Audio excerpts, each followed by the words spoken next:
What do you remember being the story of Jephthah, as we were taught as Jehovah's Witnesses? How did that story go?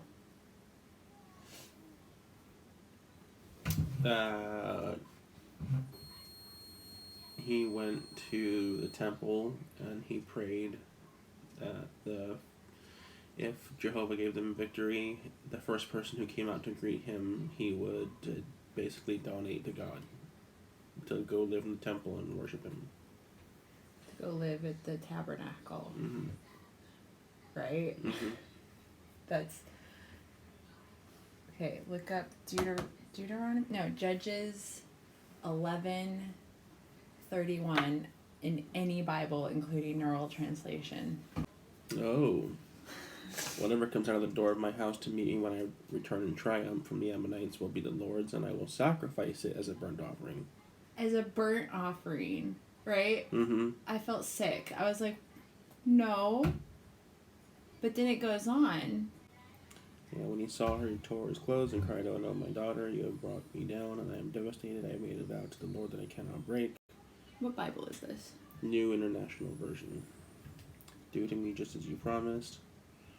That's what she says. Mm-hmm. Give me 2 months to roam the hills and weep with my friends, because I will never marry. You may go. He let her go for 2 months. They went to the hills. After 2 months, she returned, and he did to her as he had vowed, and she was a virgin.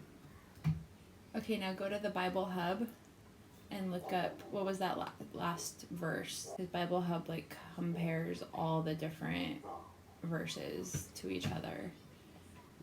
This is the one where it says burnt offering, burnt offering, burnt offering, burnt offering. It says that, and then it says that in the New World Translation too.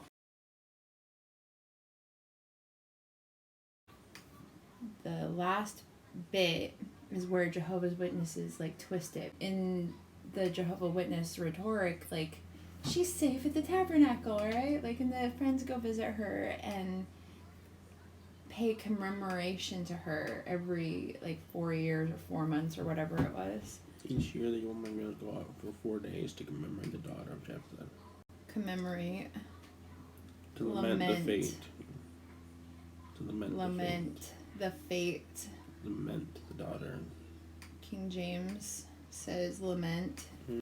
The point being that he did unto her as had been promised. She goes up in the hills with her friends for what was it, for 2 months? Mm-hmm. To cry about the fact that she's going to die a virgin, and never marry with her friends. It's pretty barbaric, right? Mm-hmm. Yeah, they have to twist it because that's disgusting. That he gave a burnt offering to Jehovah God, and Jehovah God allowed that. Like, he didn't intervene with Abraham and Isaac. He allowed it to carry on. I mean, it's not really that surprising, because the God of the Old Testament is pretty on par with things like Baal and Modak and all those other false gods.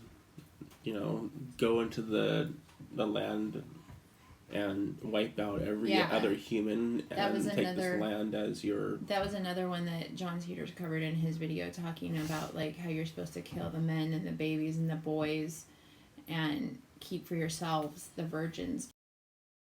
But Jehovah's Witness Bible keeps out that keep for yourselves bit of it, because it's obvious what they're doing with the virgins, and that's dirty to have God's holy people keeping the virgins for themselves. Yeah. And they're little girls, they're the young girls who haven't had sex yet.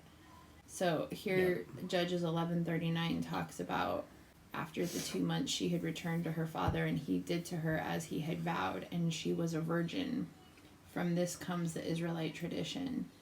So the different versions of it say, and she died a virgin. And then she never knew a man. She had never had relations with a man.